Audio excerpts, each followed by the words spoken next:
നമുക്ക് വെർബിന് രണ്ട് ഫോംസ് ഉണ്ട്, regular verbs and irregular verbs.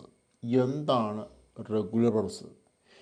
D ചേർത്ത് നമുക്ക് പാസ്റ്റ് ടെൻസും അതുപോലെ പാസ്റ്റ് പാർട്ടിസിപ്പിളും ഉണ്ടാക്കാൻ പറ്റുന്ന വെർബിനെയാണ് റെഗുലർ വെർബ്സ് എന്ന് പറയുന്നത്.